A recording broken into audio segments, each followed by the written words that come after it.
Hi everybody, thanks for joining me for this week's question and answer video. My name's David and I do these every single Monday. I'm answering your guys' questions from the last video, from last Monday, and I encourage all of you, please ask me any questions you want.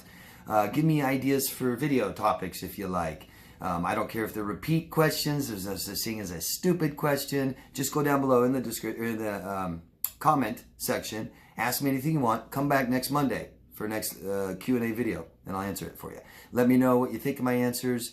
Let me know if I got your question wrong. Let me know if I missed your question. I do that sometimes. I'm human. Yeah, so please. I like to recommend something every week, and this week I'm going to recommend something that I just stumbled upon. I think it's pretty cool.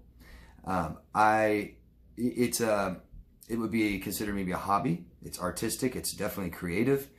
Creativity unlocks our brain and allows it to heal. Okay, I recommend things like an author and books or sleep aids, stuff to help you sleep, help with anxiety, all kinds of things that help to do with healing from trauma. But one thing I encourage my clients to do, and a lot of you guys to do, is to find interest in the world out there. Find things you're interested in life.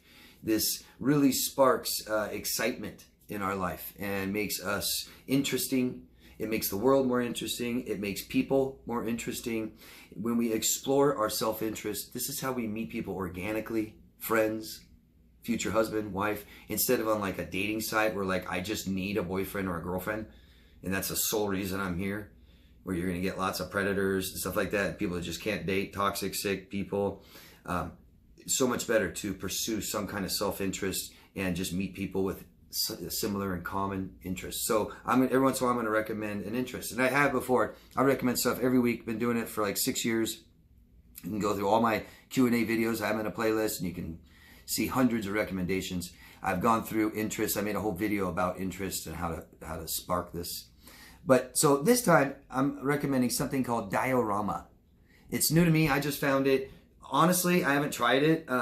It's an idea I had personally over 20 years ago.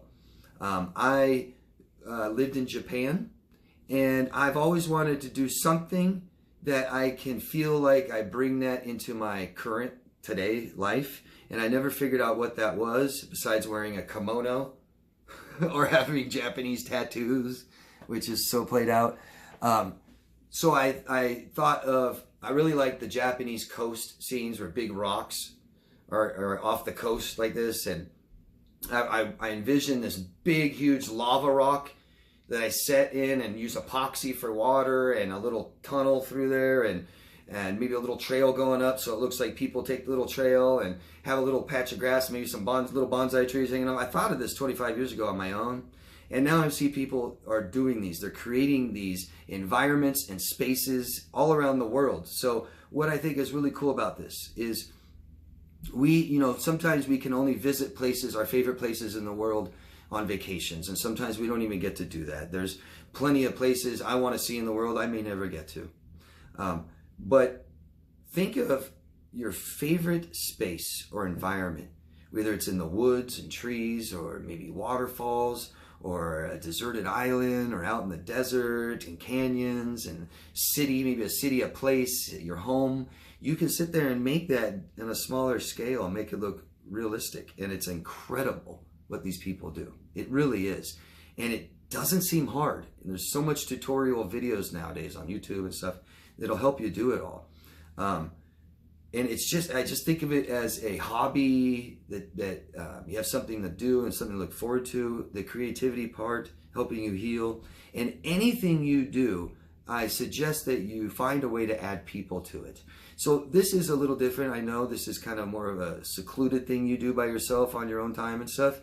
But there's ways to add people to everything you do, because we're such social creatures. So maybe there's people you can talk to about this. You can take lessons or a class. Maybe there's different kinds of functions that people meet and gather at and stuff. I don't know. Maybe you can sell these. But really, really neat. I suggest you take a look at these. I actually have enjoyed just watching people make them. Pretty cool. So I'll put a couple links down below in the description box if you guys want to go check them out, or just search for diorama, D-I-O-R-A-M-A. I'll put a couple a couple in there. I'm putting, I think I'm going to do like a, no, I'm not sure. Check them out if you want to. Thank you. Something else I like to do every once in a while is recommend something called Shane's Law Petition. Shane was a victim of a narcissistic smear campaign. This was years ago. There was no help for Shane, and he took his life, committed suicide. And somebody who loves Shane started a petition in his name to hopefully have laws to protect people against these kinds of character assassinations and stalking, cyber stalking, things like this. I've been a victim. I am a victim. I'm sure many of you have and are too. And if you could just follow the link right down there in the description box, it'll take you to Shane's Law Petition. Hit yes and support it. Thank you very, very much. Okay, let's get into the questions. First one is from Go With The Flow from Canada. My neighbor. You are right. It is important to be validated, heard, and believed. I felt I had to stop talking about my nightmare because I sensed people either looked at me like I was crazy or thought I was cursed. My narcs are still sabotaging me, discrediting me to anyone who falls for their lies and charm. I used to be so outgoing and full of life. Now my personality has changed dramatically. You cut ties with people. You still go out of the way. They still go out of the way to brainwash your neighbors, your distant family who live in other countries, friends I've had since childhood. Greed and jealousy never knew existed until their evil hands already upon you, deep in their con. I'm too sorry you had to endure such awful ordeal. Thank you. If I may, can a narc be scammed by another narc without realizing it? In other words, are there levels of narcissism that can cause one narc to be used by a more prevalent narc? Absolutely. And I don't think of it as a tier. Like one narc is better than another narc. That's old HG Tutor. Yeah, he's a narcissist, has a YouTube channel, so you guys know about him. And he classifies narcissists as kind of a rank. Guess which one he puts himself top? Yeah, the best narcissist. Look, people that will live the way that they live is the way that they live. Okay, so someone that scams you and lied to you and took money from you or cheated on you repeatedly and always lied to you and all these things, that's them, not you. Okay, they don't go and they have a healthy relationship then after you or have, you know, don't do that to people anymore. Just stop for no reason. And no, especially when we're adults. Okay, children do that and me get better and stop, but adults don't. So they live their life like that. Okay. And that's what karma is. Karma isn't some, well, my opinion, isn't some secret force, you know, that's watching you saying, hey, you did a bad thing. We think that's bad. And so we're going to do something bad to you. And no, I live my life as a total jerk, antisocial, right? And eventually I go too far. I hurt the wrong person. It catches up with me and things like this. That's karma. And so if I screw people over all the time, I don't have the best people in my life, like the strongest, healthiest, you know, independent, confident, you know, self-worthy person. And so they're going to come across victims like us who have been abused by other narcissists, our parents, right? Narcissistic. And that's why we become more victims to them. Narcissists do too. Narcissists are toxic, unhealthy, and they need. So when you need somebody, when you're dependent, and you have no self-reliance, you're reliant on others all the time. You kind of take whoever you can get, you know. And narcissists pair up all the time. Narcissists get married to each other. Narcissists date.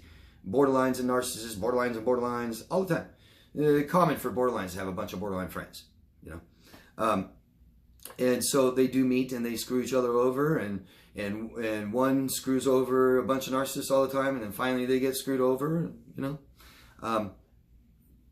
And you said, can they be scammed by another narc without realizing it? Without realizing they're a narcissist? Well, I don't know. I mean, narcissists can identify each other, I think, a little easier because they can identify the toxic behaviors in other people faster and easier, like them. Think about if one person is trying to scam a group of people, they're going to be a little different than them. There's going to be signs and things you can look at. I can see now. And this person, the other narcissist, is going to identify that too. Oh, he's trying to get in with them. He's trying to scam them. He's trying to take my victim from me and stuff like this. I don't know if that makes sense. If I answered your question, let me know, please. If I haven't, keep asking. you say a prevalent narc. Yeah, narcissistic people are just sick. They're sick. They don't know how to do things the correct, right way, and they never get what they truly need. Yeah, I've had narcissists tell me they identify other narcissists in the room, stuff like that. I hope I answered your question. Thank you. Let me know. Oh, and you replied. I replied to you, and you said, "Thanks, David, for your reply. It's the same people. Sadly, they are relentless. I think that, like yourself, my ordeal can make for a pathetic and terrifying Sunday night movie. Sadly, your situation consists of a toxic family dynamic." And I'm glad I just read this, because I wanted to tell you, I'm sorry these people are still doing things to you. You got to make it stop. And we're only in control of what we're in control of. And that's important to know that. So we're not in control of them. And you may not be able to make them do things. Okay? But you're in control of your life. And there's laws and stuff that protect this.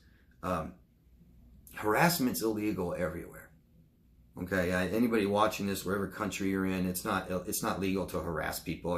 And different countries might have different definitions. Here, it's pretty simple. Unwanted attention. Stop calling me, asking me for money that I owe you. Right? I mean, a creditor. I don't have the money, but they keep calling every day. You're not allowed to do that. Your landlord's not allowed to knock on your door asking for rent. There's laws like this, and people aren't allowed to say wrong things about you and bad things everywhere. They're not allowed to keep calling you if you don't want them to. They're not allowed to come over if you don't want them to. They're not allowed to mail you if you don't want them to. So you can go file police reports and gather up evidence. You can go have a police officer talk to them, leave them alone. A lot of times they will.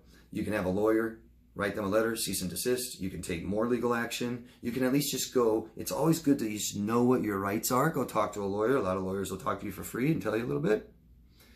There's a lot of more things you think you can probably do than you know or wherever think. But it's really important when people are saying all these bad things about you, is we have to try to accept it. You know, this is happening. It's out there. People are saying bad lies. And then we try to see what we can do about it. And one thing that's good is to have other people in our life kind of counter that. Hey, I just saw some people say some things that were awful and not true. And your friend says, "Oh my gosh, I'm so sorry. I'm so sorry. You're such a good person. That's not true. You're beautiful." And that's not even, they don't even know you. It's not even accurate. It really helps that. But we can't see it or hear it. So if it's something that you're looking at, just accept that they're doing it and it's being done and stop looking at it. Okay? Get professional help to talk to somebody. Okay? And they can give you advice like I'm giving you to. Okay? It always helps when we're talking about legal stuff to just go talk to a lawyer. Sometimes it feels so good. Good luck. Lisa from Ireland. Hi, Lisa. Thank you. A really good question and answer video tonight. I always love your humor, David. It makes me chuckle as I'm listening. Not in a bad way, just a hearty chuckle. Good. At least you're smiling. The one thing that stood out for me tonight was when you said healthy people learn how to keep unhealthy people out of their lives. Wow, that's exactly the way I want to live my life. Well, at least you know that. Now you know what you want. Find out how to go about that. I don't know, David, about anyone else, but I find nowadays I have more morals and values. It's strange after all the trauma. I have definitely become more aware of fake individuals. It's like I have a gut feeling deep down inside that almost forewarns me when someone or something doesn't feel right. I guess before or when living with the narc, I was extremely trusting, believing in all of the fake promises and horrific lies. Or maybe it could be the fact that I'm older. Whatever it is, I like it. My values mean a lot to me these days. Actually, watching your videos, David, helps me to realize I matter. This is a feeling I never really had before. Good. Don't compromise your values anymore for anybody ever again, okay, Lisa?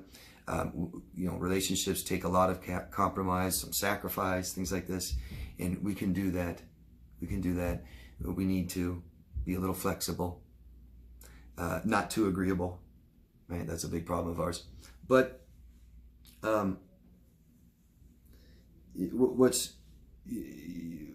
it's good, but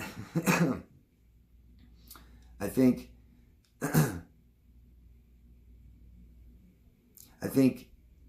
that you said, I'm trying to find the part where you said it, what you said exactly. Nowadays, I have more morals and values. And Lisa, maybe you always had them. maybe you wanted or you did value these things, but you weren't showing it, right? I mean, if you value self-respect and we're in a toxic relationship, that's the #1 way to lose self-respect. If you value honesty, and maybe you were honest, but your partner wasn't, and we compromise these things, we're not aware of it sometimes, we're doing that. So you have your moral values, and I suggest you make them principle in your daily life. And everything you do, show it in your decisions, the way you treat people and stuff. And you plant them firmly into the ground. And we now never move them for anybody ever. Okay? Good. And thanks for sharing that, Lisa. Emma from Sweden. Hi again, David. I think you forgot my question, so I sent it again. Hi, Emma. Thank you. And I did forget your question. I did read it last week, and then I realized a while after the video, I'm like, I don't think I answered that question. So I don't know what happened, and I'm really glad you asked me again. Please, guys, do that. I know right now we're not in the best of feelings and moods and depression and stuff like this, and then I forget your question. You're like, oh, what an a-hole. I'm not doing it on purpose. I'm sorry. Ask me again. All right, so how do you know if someone is BPD or if it's just CPTSD? As you know, it can look the same. And what do you think about a healed person dating a non-healed person? Can the healed person get sick again? Yes. I'll get that one out of the way real quick. So there's no reason a healed person would date a non-healed person. So instead of healed, non-healed, instead of bad, good, I just use healthy. Okay, so healthy people, we are attracted to what we identify with, guys. Find out why you dated somebody with a personality disorder. That's pretty bad. Personality disorder, that's just one notch under psychotic. All those people in your life, right? You look back and go, you remember when you say, God, he's crazy. She's crazy. And then you realize, well, they're not exactly psychotic. I mean, they don't pee their pants and talk to themselves and stuff, you know? But what is it? A personality disorder, okay? So healed, non-healed, healthy, not healthy. Healthy people don't date unhealthy people. And it's not a bad thing. Do you see that? Okay? It's a spectrum, right? I mean, several years ago, I wasn't healthy. Good person, never abused people, right? Just not healed. So I wasn't healthy. Okay? And it's not a judgment. It's just, it's the fact, okay? And so if somebody's being, just imagine somebody's being beaten almost to death for several years, you know, and then they just run away out of that relationship. Would you date them? No. I could have a client just got out of a nasty marriage a week ago. Just a week ago. Just escaped a nasty, disgusting, abusive marriage. And they're like, David, I went on a date. Wow, that was quick. 5 days? Okay. After a 14-year marriage? Okay. You already went on a date. I'm going to ask you one question. Did he want to see you again? She said, yeah, totally. I said, yeah, he's toxic. She said, what? How do you know that? Because you're not healthy. Because you're extremely unhealthy. How many times did you bring up your ex-husband? A lot. And then maybe you were texting them at the table. I mean, and they want to see you again? You said you can't even sit still. It's like, yeah. Do you see that? So, can the healed person get sick again? Yeah. It's not about I'm strong and I'm healthy so I can have a unhealthy, weak person in my life because I can handle that. No, it's if I do that, I start becoming not so strong and not so healthy. Okay? I'm not saying somebody can't come out of a relationship and still be upset or depressed and can't have a functional relationship again. Yeah. I'm not singling anybody out or any labels. Okay? All right. Is it BPD or just CPTSD? So CPTSD is a stress disorder. And borderline personality disorder is a personality disorder. So it's who the person is. And it's very pervasive. Okay? CPTSD, even though it could be very long, prolonged, it's not who I am. I had CPTSD, and it wasn't totally who I am for my whole life. Moments, times. So there's a very specific, distinct criteria for borderline personality disorder.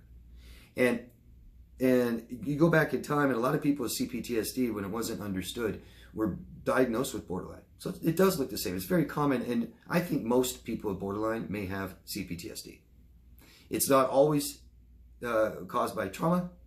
It has a lot to do with genetics. Okay. So some of the differences, and you can look at each trait of borderline personality disorder. And I've definitely had at least one in my life. Not now. I've had at least one in my life, for sure. But it was moments.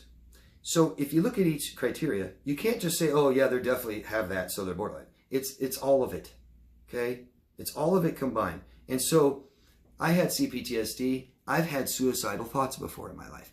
I had 2 moments in my life that were the worst ever, okay?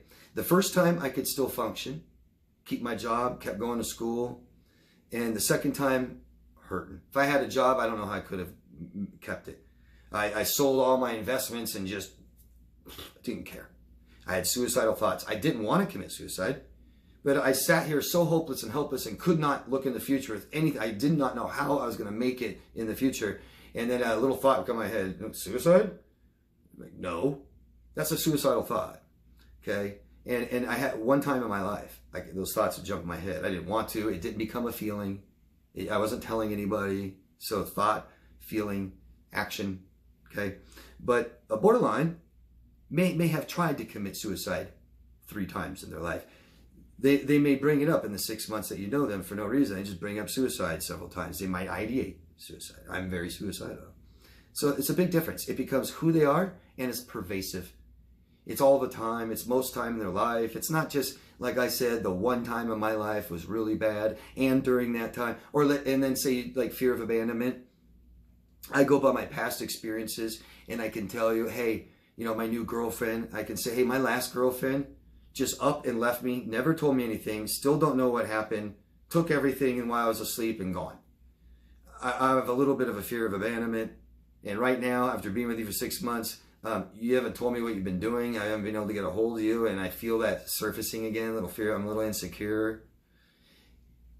And it's the first time I've ever said something in 6 months. And I don't bring it up again. It's not something I say on the daily and try to get you to always fix it. I finally say, hey, you know, instead of just, you're going to leave me, you're going to leave me, reassure me, are you going to leave me, are you going to leave me? And I'm perceiving this where it's just not even, it's like, why are you thinking I'm going to leave you? I didn't do anything. I just went to work today and came back. I love you.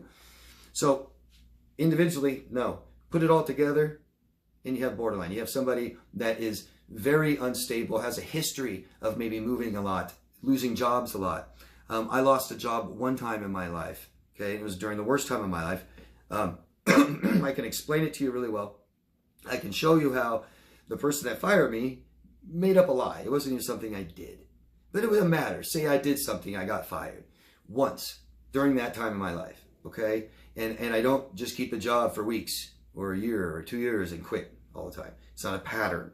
So when you add up massive fear of abandonment all the time, suicidal ideation, you know, tried to commit suicide before, talks about it again, can't keep a job throughout their life, relationships are unstable, and they'll tell you, I just fled. You know, I keep doing that every relationship, and I start a relationship immediately with people, and we got married within 2 weeks and stuff. It's like, oh, Jesus. And you put it all together. Do you see that? I hope that helps. I have a lot of videos on BPD in a playlist titled BPD, Borderline Personality Disorder.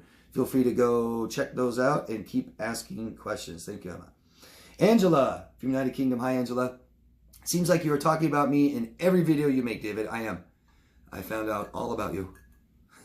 I can relate myself in so much. Books have always been my comfort zone, or better said, my safe exit. But since I lost my dad, I struggle even to start one. And when I do, it takes me ages to finish it, while before I would be on the next one in 1 week. Although this, I keep on buying more and more, even if I have lots still to read, as if I was hoping that one might be the right one to put me on the line back again. I don't know if it makes sense. Yes, it does to me.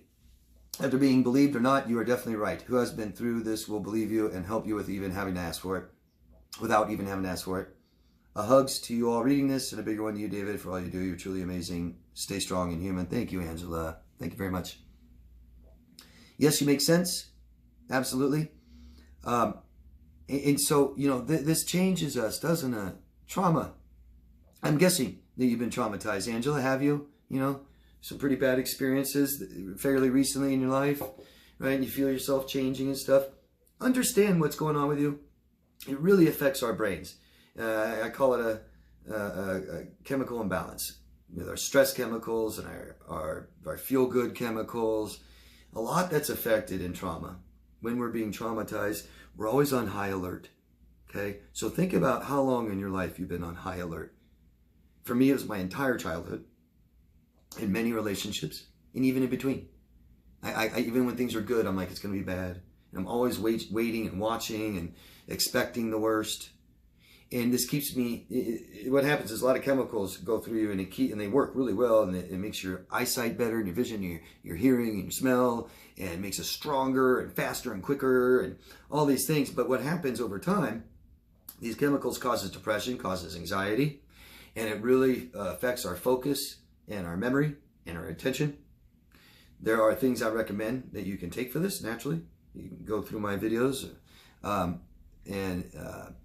there's a lot of things you can be doing. We need to be mindful of what we're doing. But just try to accept it, Angela. Okay, that's where you are now. And we just keep trying a little bit every once in a while. Just tell yourself, I'm maybe not that interested in it now, but I will be again soon. We all change anyway in life. I used to love reading, love it. Couldn't put a book down once I started. And I haven't read a book in a very long time. A lot of it is because I don't like my eyes getting very sick of it. Audiobooks. But try not to push it. I noticed you said you keep buying them. That's typical. I'm not saying you. It's typical with depression. It's typical when we have an unstable self. Okay? The extremes would be, kind of dysphoria or something about ourselves. It's depression can cause us to impulse shopping.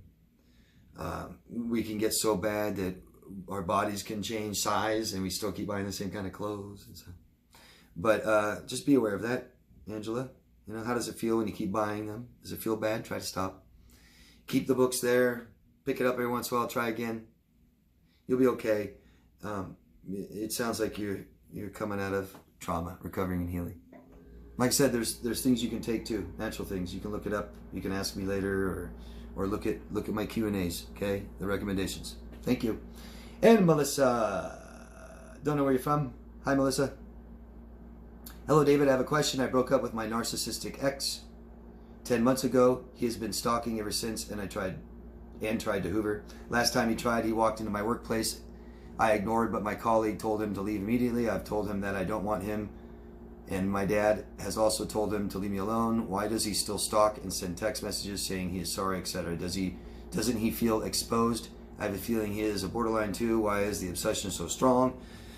Well, it's this collapsed self.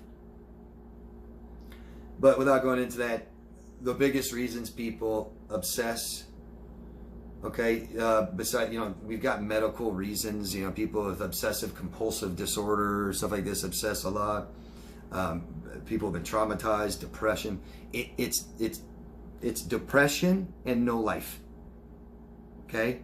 So it's depression, down, sad, world's bad, I need something from somebody, and it's total, no other life. He has no life. Okay? None. He's not doing anything. I don't know if he works even. Probably not. Maybe not.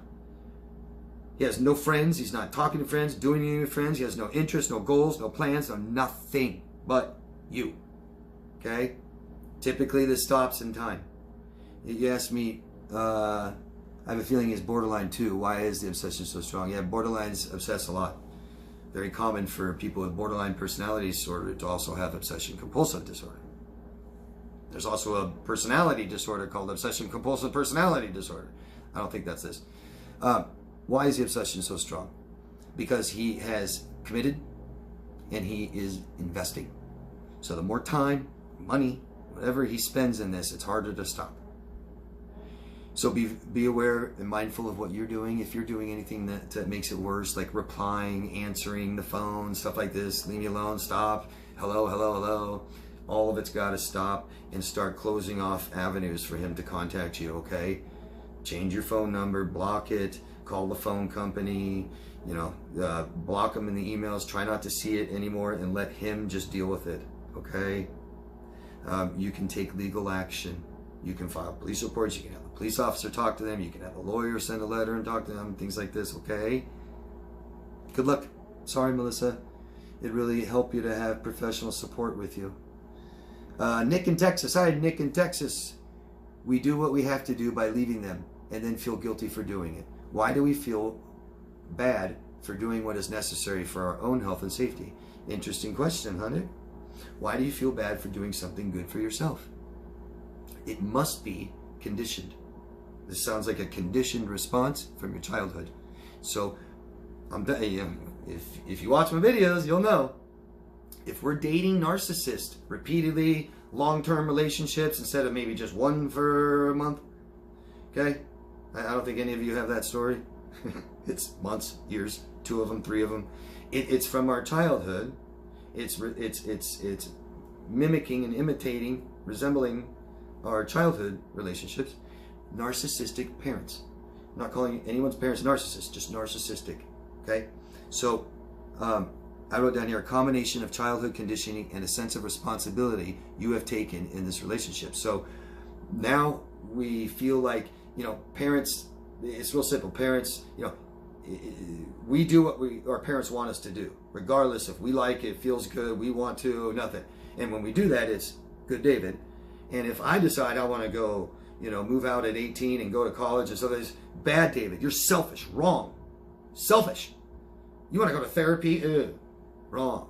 You want to spend your money on something else besides me? You want to spend time with somebody else besides me? That's wrong. You're selfish. Oh, you want to go to school? You want to better your life somehow? Selfish. Wrong. Bad.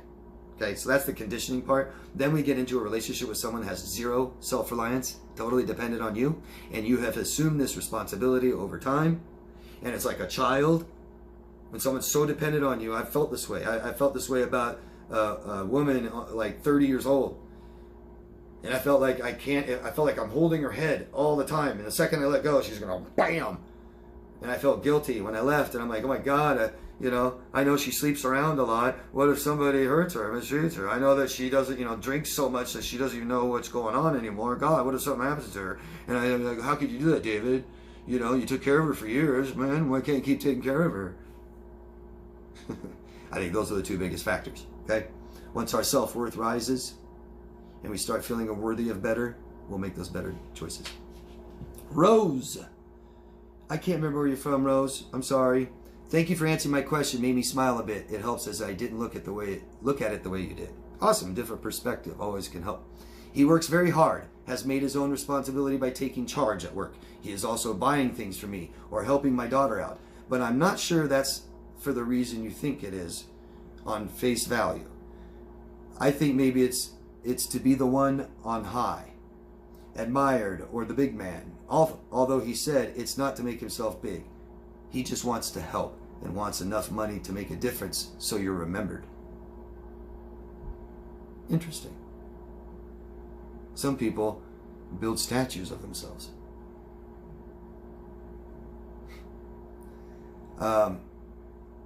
To me, his anxious, I feel tired being with him, his scratching me or flicking me or just general saying how stupid you are, all done in a light, happy, jokey voice, messing about with you in kind of way. When I paint, he calls it my coloring, as if you're 4 or handicapped. But yes, all of it, what you said, talk is cheap. I wrote down here, he is abusing you, Rose. Let's see if I have your reply. Yep. Thank you. I just found your videos on borderline a bit late, I know, but I wasn't looking at the word borderline until you answered my question. And really, this is for me, it helps understand for myself to process. I'm not sure he knows what he has or what he or what he is, he knows, and he said he feels nothing empty. He does have all good, all bad, changing mood. Nothing is constant. Loves a thing, then hates it. Do I tell him? That's up to you, Rose. If you want to tell him, you got to ask yourself, why are you telling him? Because he wants to know, or would you want to know? You would want to know. I would want to know. Okay? Does he? Is he saying my life is unmanageable? I need to change. I hate who I am. I can't do this anymore. Typically not with personality disorder. Okay? There's another thing going back to the difference between CPTSD and borderline. CPTSD, oh, they'll tell you. We'll tell you. I'm messed up. I'm not myself right now. Quote from me. Borderline, I have lots of problems, but it's everybody else's fault. And borderlines abuse people. Sorry, borderlines. Not all. Everyone just except you. And all borderlines don't abuse people. I've heard it already from all of them. But people with CPTSD, just CPTSD, they don't abuse people. I've never abused people. It doesn't matter how bad I am or how bad I'm feeling, unless you're, attacking me and I defend myself. That's not abuse.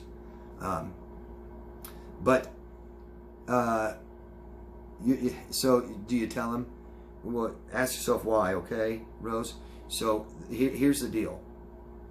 Is a lot of us most of us want our partners to be healthy, to get the help they need, to be great, good people. But the problem is not everybody wants to be the person you want them to be, even if they say it. Okay? So we got to accept people for who they are. If I'm showing you, if I'm telling you that you're stupid, or I'm sorry, whatever he says to you, make fun of your coloring and flick you and do things like this, you don't want him to be like that, but he does. Is there anything that he says, I don't want to be like that anymore? No. So why tell him? What's he going to do with it? He'll probably go tell everybody that you have that. The thing is, Rose, let's try to stop being concerned about him, what he thinks, how he feels, changing his life and stuff like this. Let's start thinking about you, Rose, and what do you want? What do you want in a relationship with him? And then what is he capable of giving you? Okay? You want something better? You deserve better than that crap. How many of you guys, and I'd love to hear down in the comment section, what do you think about Rose, just, the lighthearted flicking and, making fun of you, and what does he say? Making fun of your coloring. But he says that just saying how stupid you are, that's all abuse, okay? That's intentionally hurting somebody, Rose. You want him to change? Does he? Is he just saying it? Okay? People are very multi-faceted, okay? So he's got parts of him that he likes to be nice and help people. That's nice. But he's got parts of him where he abuses people. Not nice. We put it all together in one package and say, this is who he is. Maybe he'll change someday, but I'm going to accept him for who he is, and I'm not going to accept this in my life anymore. Ta-ta. Tell him. Emily from Italy. Hi, Emily. How to deal with nasty coworkers. They are so covert and nasty. And I'm sorry. I really am. You guys, you may not ever date a narcissist again, but you're going to have to deal with them, okay? So we got to learn how. And I'm not trying to say just narcissists or people with personality disorders. There's all kinds of jackasses at work, aren't they? And we're different people at work. We tend to not be exactly who we are at home. And they are so covert and nasty. So, Emily, you've got choices. Always know that.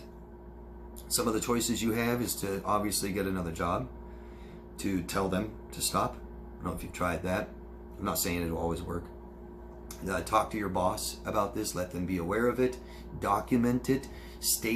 Date, time stamp. Put the date and the time. What happened, the event, most important. How does it feel? Write down emotions. This upsets me. This stresses me out. This causes me anxiety. This makes me feel like quitting my job. I feel like, okay, this is important.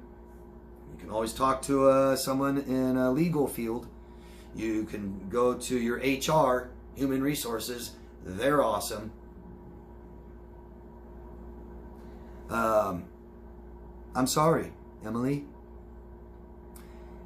Best advice I have for anybody with work-related problems, I'm telling you, increase your social life, increase your personal life, go on vacation, stop working so much, hang out with your friends, talk to them, tell them what's going on, and all of a sudden these same problems don't feel so bad at work, okay? Best advice I have. And give yourself lots of options. Just list down everything you can do. Then you have choices. It feels better. How much do you like your job? Emily. Emily from Africa, South Africa. I like learning about how things work in my spare time, how the Romans built their aqueducts, how a spaceship gets in a stable orbit, how nuclear power works. It feels sometimes like I'm the only person who values these things, or at least most people don't care about it. And because they don't care about it, I have to also act like I don't care about it, not to seem weird to everyone else. I can save them, but they are just satisfied with being mediocre. Yeah, that's sad, Emily. I'm sorry that you feel like you can't express yourself. You can. And we have to, okay? We have to express ourselves or we don't exist. Everybody's different. Yes, not everybody is interested in those things, okay? But you're also not interested in a bunch of other things that most people probably are, huh? I bet. Not everyone's interested in this. Narcissism, stuff they don't need to be, they don't care. Okay? I wrote down, I've been very interested in the same topics. I took English literature in college and I studied Greco-Roman architecture, culture. The aqueducts are extremely interesting. How you can take water from miles away and just at a barely angle, you can create water pressure for fountains in the city and stuff like this to drink. It's amazing. I've watched hours of video on space travel. I could tell you all about nuclear-powered submarines, warheads. You are the only person in your very small circle that is interested in these topics. Yes. Billions of people on this planet, and we're all different. Okay? And when you accept yourself, everyone will too. Or if they don't, you don't care. Okay? When you love yourself, we're not desperate for love. When we give ourselves the things that we need, we aren't desperate for others to do that for us. Okay? Okay. It's sad that you feel like that, and I'm really sorry. Express yourself, Emily. It's beautiful to be different. And could you imagine all of us the same height, the same size, look the same color, dress, wear the same clothes? Same interest? I only care about school? Ugh. I love that there's people that are different. This sounds stupid, maybe, but I love people that have not just perfect teeth all the time. I love to say, and I feel bad for people that have bad teeth. I personally know people that do it, and they just get so self-conscious and pain and dental work, but it's still character. I like it. I like a gap in the teeth, in the front teeth. It's cool. I like it. It's character. I don't want everybody to look like me. I don't want to look like everybody else. I don't want to have the same interest as everybody else. I want to find that little niche, you know, where just a few people like it. It's cool. It's fun. And I accept that not everybody's interested in what I'm interested in. And I accept that I'm not interested in what other people are interested in. And we don't have to be friends, we don't have to have the same exact interests. We have to have the same values. Emily keeps saying, I think you are beginning to heal when you grow tired of being traumatized and see yourself as a victim. Absolutely. It's your choice whether you're a victim anymore.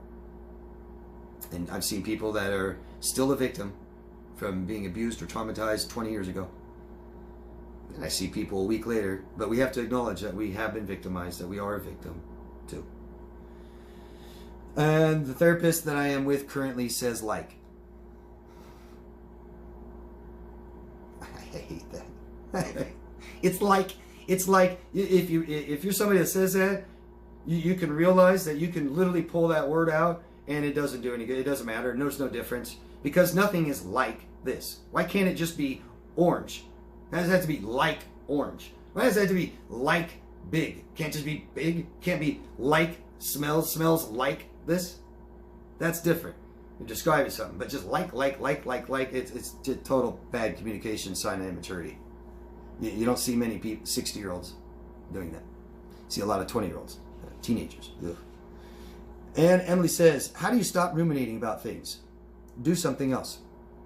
Okay? Look at the times that you're ruminating, these obsessive thoughts. It's when the day slows down, when you're by yourself, not doing anything at night, right? Keep yourself busy. Think about your thoughts. I mean, here's my thoughts. And are these things we're trying to find answers to and think about? Are we confused? Do we need to share these with somebody else and write them down and find all the answers to these things? Or is this stuff I already know?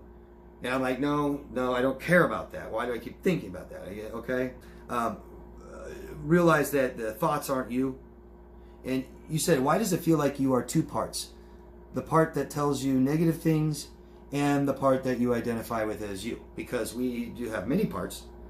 And we have an internal, authentic, true self. That's your emotions. That's your emotional needs. That's your things you want. That's your moral values. That's your opinion. And then we have our body, our external self. Not really truly who we are. Our brain. And it has thoughts. It's just, we have a voice to keep us safe. That's it. Our brain cares just about keeping us alive. And it'll say little things to warn you. Watch out for that. Watch out for this. And the more safe we are in our life, the quieter that voice gets. And the more dangerous we are, the more stress we have, the louder that voice gets. When we're depressed and we have loss and failure, this becomes our biggest inner critic, okay? And so we need to silence this voice by listening to it. What kind of thoughts are they, like I said? What are we obsessing on? Do we need to heal and talk about these things, okay? Are they lies? Are they not true? You're a loser. You're stupid. You're ugly. No one will ever love you. The only way to come out of this is to say, no, it's not true. I am worthy of better. I am lovable. My brain's just saying that. Silly brain. Tell it the truth, okay? But be aware of what you're doing. And that's it. Thanks, guys. That's all the questions. If I missed any, please let me know, okay? Please, if you can, support, subscribe, thumbs up, down, tell me why. Comment down below, ask questions, I'll always answer them, and try to share this video with someone else. I'm still being shadow banned on YouTube. My video views are just dropping like crazy. I'm not doing anything less. I'm not changing my material. I understand maybe my quality is going down, maybe that's why, but not like this. I'm being shadow banned, and I really appreciate your guys' support. Thank you. Love yourself first. I'll see you guys next week. Bye.